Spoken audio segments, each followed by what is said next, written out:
नमस्कार, मी शौनक कुलकर्णी. आपण पाहतात ॲनालायझर. ॲनालायझरचं ॲप डाउनलोड करा, त्याचे यूट्यूब चॅनल सबस्क्राईब करा आणि ॲनालायझर बघत असल्याबद्दल आपले धन्यवाद. आपण गर्दीचा आजार शहर बेजार या विषयावर नगररचनेवरची एक मालिका करतोय. आजवर तुम्ही या मालिकेमध्ये मला श्रीकांत उमरीकरांच्या सोबत बघितलं असेल. आज पहिल्यांदा आपण असा प्रयोग करतोय की मी एकटाच आपल्याशी संवाद साधेल. त्याला तसं काही तांत्रिक कारणही घडलं, पण ते असो. ह्यानंतरच्या डिस्कशनमध्ये आत्तापर्यंत आपण शहरासंदर्भात, नगररचनेसंदर्भात कुठल्या कुठल्या टप्प्यांचा आढावा घेत इथपर्यंत पोहोचलो याची एक यादी तुम्हाला ॲनालायझरच्या चॅनलवर या प्लेलिस्टमध्ये जुने व्हिडिओ बघताना मिळूनच जाईल. सध्या आपण हे बघतोय की भारतीय शहरांमध्ये नगररचनेमध्ये गृहनिर्माण ही संकल्पना कशा पद्धतीने डेव्हलप होत गेली. आज जो आपल्या शहरांमध्ये गृहनिर्माणाचा थोडासा विचका होऊन बसलाय, आपण असं म्हणू शकतो की बरेचदा लोक आधी घरं बांधतात, मग तिथे नव्याने DP डेव्हलपमेंट प्लॅन पडतो, त्यानंतर लोकांची घरं अतिक्रमणामध्ये येतात. हा एक भाग झाला. किंवा दुसरा भाग असा की किलोमीटर्सचे किलोमीटर्स एखादी गल्लीच पुढे जात राहते आणि कितीदा तरी ट्रॅफिक जाम सारख्या समस्या निर्माण होतात आणि मग आपल्याला असं वाटतं की अरेच्या इथे मोठे रस्ते का नाही आहेत, किती अंतर दूर जाऊनही पब्लिक ट्रान्सपोर्टच्या समस्या असतील, हे सगळं का नाही आहे. आणि मग अशी गृहनिर्माणाची रचना तयार होत असताना आपल्या यंत्रणा नेमक्या करत काय होत्या, हे असं होतानाच थांबवता आलं नसतं का? तर ह्याचा आढावा घेत असताना पहिल्या 2 भागांमध्ये, म्हणजे एकूण या विषयाचे 12-14 भाग आतापर्यंत झालेत, पण गृहनिर्माणाचा हा जो टप्पा आपण बघतोय की भारतीय स्वातंत्र्यापासनं आणि योगायोगाने त्याच काळामध्ये भारताचं एक वेगळं रेनेसान्स, इंडस्ट्रियल डेव्हलपमेंट चालू झालेली होती, औद्योगिकरण चालू झालेलं होतं आणि औद्योगिकीकरणाचा प्रभाव भारतीय शहरांवर पडून त्याच्यामध्ये लोकसंख्येचा विस्फोट व्हायला चालू झालेला होता. तिथून भारतीय शहरांनी कसं रिॲक्ट केलं, त्यातल्या पहिल्या भागात आपण असं पाहिलं की तोपर्यंत, हे घडेपर्यंत शहर मोठं होत असण्याची प्रक्रिया कशी होती की कोणीतरी एक जण यायचा, एखादी खोली भाड्याने घ्यायचा आणि त्याला खोली करणं, बिऱ्हाड करणं हे शब्द तत्कालीन भाषेमध्येही रूढ होते आणि मग हळूहळू करत त्याचा शहरामध्ये संचार व्हायचा. तर ते एक स्पंज सारखी सिस्टम होती की ते थोडंसं शोषून घेतलं जायचं आणि मग ते नवी लोकसंख्या ती शहरामध्ये रुजायची. नंतरच्या टप्प्यामध्ये जेव्हा लोकसंख्या खूप मोठ्या प्रमाणामध्ये मायग्रेट व्हायला लागली, त्याला काही कारणं म्हणून समाजवादी धोरणांमधली काही नियम, जसं की कुळ कायदा असेल, लँड सिलिंग ॲक्ट असेल, यामुळे शेतीमधली उत्पादकता कमी झाली, काही एका मोठ्या लोकसंख्येच्या हातातली शेतजमीन इकडून तिकडे ट्रान्सफर झाली. अशा घटना जेव्हा समाजामध्ये घडतात त्यावेळेला अनायासे ती लोकसंख्या बरोबर गावखेड्याकडनं शहराकडे यायला लागली, कारण तिला पुढे खुणावणारा टप्पा हा शहर हाच होता. आणि आपण हेही पाहिलं की मग त्यावेळेला हडको असेल, नॅशनल हाऊसिंग बँक असेल, HDFC सारख्या बँकांची निर्मिती असेल, या टप्प्यांमधून या शहरांची वाढ कशा प्रकारे होत गेली. त्यातलाच एक तिसरा भाग म्हणून आज आपण सिडको ही काय व्यवस्था ह्याच्याकडे बघूया. हडको सारख्या व्यवस्था सरकारने अशा पद्धतीने निर्माण केल्या की सिमेंटच्या एकूण निर्मितीवर निर्बंध होते किंवा त्याची निर्मितीच कमी होती, त्यामुळे त्याच्या विक्रीवर काही निर्बंध होते. परमिट राज असाच शब्द त्या काळाला होता. आणि मग सिमेंट मिळू शकत नाही, बांधकाम साहित्य मिळू शकत नाही, अशा वेळामध्ये नवीन शहरी लोकसंख्येला आपणच घर बांधून ते लॉटरी पद्धतीने अलॉट करून देऊया, हा विचार करून सरकारने एकेका व्यक्तीला घर वाटलं आणि त्याच्या बदल्यात काही पैसे वसूल करणं टप्प्याटप्प्याने चालू केलं. तो प्रयोग होता हडकोचा. त्याच्या पुढच्या टप्प्यात असं लक्षात आलं की ह्या बांधकामामध्ये सरकारचा भरपूर ऊर्जा खर्च होते, भरपूर पैसा खर्च होतो, वेळ खर्च होतो. तोवर होता होता भारताचं इंडस्ट्रियलायझेशन अशा टप्प्यावर येऊन पोहोचलं होतं की सिमेंटचं सुद्धा प्रोडक्शन बऱ्यापैकी वाढलेलं होतं, त्यामुळे त्याच्यावरचे निर्बंध कमी झालेले होते. आणि एका टप्प्यावर येईपर्यंत उदारीकरण, खाजगीकरण, खाऊजाचं जे धोरण म्हणतात LPG, ते भारताने 1991-92 मध्ये स्वीकारलं आणि अर्थव्यवस्था सुद्धा खुली व्हायला लागली. शहरांकडे येणारा ओढा अजून जास्त मोठ्या प्रमाणात वाढला. त्यावेळेला मग एक नवीन महामंडळाची एक गरज भासायला लागली. ती अशासाठी की आहे त्या शहराचा विस्तार इतक्या मोठ्या पद्धतीने पुढे होत जातोय की आता जर आधी विस्तार होऊन बसला आणि नव्यानी रस्ते आपण नंतर देत गेलो तर ते शक्य होणार नाहीये.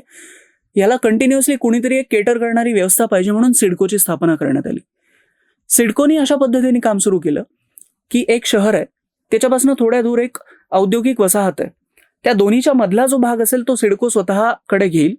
त्या भागामध्ये सिडको रस्ते आखून देईल, उद्यानं निर्माण करेल, पाणी पुरवठ्याची, मलनिस्सरणाची व्यवस्था निर्माण करून देईल आणि हे सगळं सांभाळेल सुद्धा सिडको. ह्या बदल्यात ते प्लॉट्स काही वर्षांसाठी लीजवर म्हणून, भाडे तत्वावर म्हणून, मग 49 वर्ष असेल, 99 वर्ष असतील, भाडे तत्वावरती लोकांना दिले जातील. घर बांधणीच्या कामातून मात्र सरकारने काढता पाय घेतला.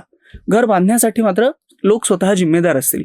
आणि मग बांधून झालेल्या घरावर सिडकोची स्वतःची प्रशासकीय व्यवस्था असेल, प्रशासकीय अधिकारी असतील आणि त्या भागासाठी नगरसेवक वगैरे रचना नसेल अशी ती सुरुवातीची कल्पना होती.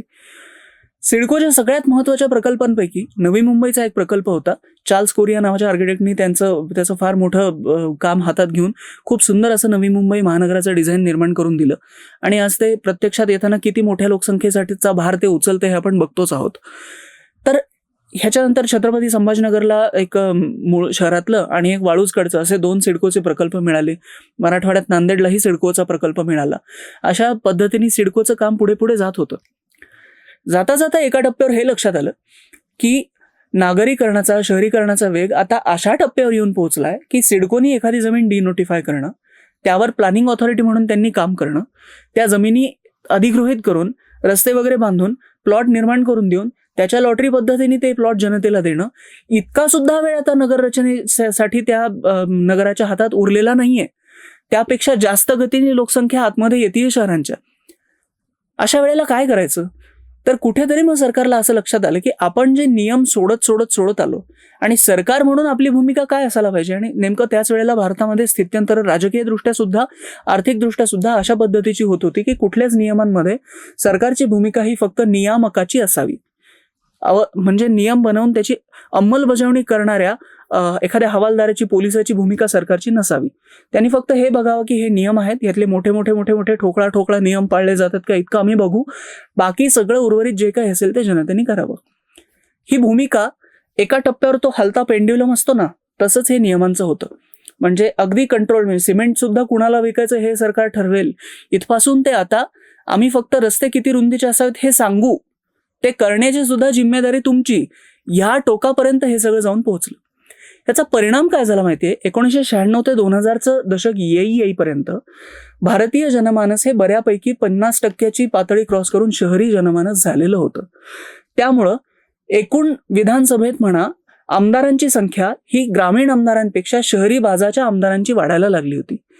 आजही आपल्या मराठी साहित्यातून आणि लोकसंस्कृतीमधून ग्रामीण संस्कृतीचा, ग्राम्य संस्कृतीचा बऱ्यापैकी प्रचार प्रसार होत असला आणि तिला प्रेम मिळत असलं तरी सुद्धा शहरी बाजाची नवी लोकसंख्या अशी जन्माला यायला लागली होती की ज्यांनी ग्रामीण जीवनाचा अनुभव जन्मापासून कधी घेतलेलाच नाही. त्यांचा जन्मापासून मोठं होण्यापर्यंतचा पूर्ण काळ हा शहरामध्ये गेलेला आहे. अशा पिढ्या आता जन्माला येणं भारतात पहिल्यांदा सुरू झालेलं होतं. तोवरचा शहरीकरणाचा भाग असा होता की ग्रामीण भागात जन्माला येत आहेत लोक, पण ते मायग्रेट होऊन शहरात येत आहेत. म्हणून शहराची रचना सुद्धा अंगण पाहिजे, ओसरी पाहिजे, 4 लोक एकत्र येऊन त्यांना गप्पा मारण्यासाठी जागा पाहिजे, कारण त्यांची वाढ मात्र ग्रामीण भागात झालेली होती ना. आता येणाऱ्या काळामध्ये असं व्हायला लागलं की ही नवी पिढी शहरातच वाढलेली असल्यामुळं त्यांना ह्या सगळ्याची एक सामाजिक किंवा भावनिक किंवा मानसिक गरज म्हणून अशी उरलेली नव्हती. अशा वेळेला शहरांनी मल्टी स्टोरीड जाण्याचा, म्हणजे व्हर्टिकल डेव्हलपमेंट हा एक पॅटर्न अंगीकारायला सुरुवात केली. आतापर्यंत जी भारतीय शहरांनी ग्रोथ अनुभवली होती, अगदी छत्रपती संभाजीनगरनी सुद्धा, की मुघल शासकांपासून 400, 500 वर्ष कुणीतरी येतो आणि तो शहराला एक नवीन टाउन प्लॅनिंग स्कीम देतो आणि शहर आडवं पसरतं, ते उभं पसरतच नाही. मग नव्या कॉलन्या येतात, त्या वसतात, रुजतात, त्या मोठ्या होतात. एका टप्प्यानंतर त्यातले रिडेव्हलपमेंट वगैरे होऊन सुद्धा नवीन प्लॉट्सची गरज भासायला लागली की शहर पुन्हा आडवंच पसरतं. आता पहिल्यांदाच FSIच्या संकल्पना वगैरे रूढ व्हायला लागल्या आणि मुंबई बाहेर उर्वरित महाराष्ट्र क्षेत्रामध्ये सुद्धा महाराष्ट्र आता व्हर्टिकल म्हणजे उभ्या रेषेमध्ये वाढायला सुरुवात झाली. नवीन प्लॉट्सची डिमांड कमी झाली आणि असं काहीतरी घडलं की जुन्या भागामध्ये जी घरं आता जुनी झाली होती त्यांनी एकत्र यायचं आणि 3-4 माळ्यापर्यंत इमारती बांधायच्या. मग त्या बांधत असताना सरकारची पुन्हा एकदा भूमिका ही अंमलबजावणी करणाऱ्या व्यवस्थेपेक्षा नियामकाचीच जास्त व्हायला लागली आणि मग इथे सिडकोसारख्या यंत्रणा सुद्धा कालबाह्य ठरायला लागल्या. इथून सुरुवात होते म्हाडासारख्या व्यवस्थांची नव्याने एन्फोर्समेंटमध्ये येण्याची. आणि ती कशा पद्धतीने आणि कुठे कुठे जात महाराष्ट्राच्या गृहनिर्माणाचा प्रवास हा कसा आजच्या एका विस्कळीत टप्प्यापर्यंत येऊन पोहोचतो आणि इथून पुढे सरकारची आणि आपली समाज म्हणून गृहनिर्माणाची दिशा आणि दशा कशी असायला पाहिजे, यासोबतच एखाद्या देशामध्ये पूर्णपणे नियम सोडूनच दिले तर गृहनिर्माणाचं कसं वाटोळं होतं आणि अमेरिकेतली आजची परिस्थिती, ह्याचा सुद्धा आढावा घेऊया. येत्या भागांमध्ये 2-3 भागांमध्ये गृहनिर्माणाची ही सिरीज आपण अशा पद्धतीने चालू ठेवू आणि आपला जो भाग आहे, गर्दीचा आजार, शहर बेजार, नगररचनेवरच्या आपल्या गप्पा अशाच चालू ठेवू. आपल्या प्रतिक्रिया, आपल्याला काय म्हणायचं आहे, या भागामधून आपल्याला नवीन काय जाणून घ्यायला आवडेल हे आम्हाला कॉमेंट्समध्ये कळवत राहाच. लाईक करा, शेअर करा, सबस्क्राईब करा. धन्यवाद.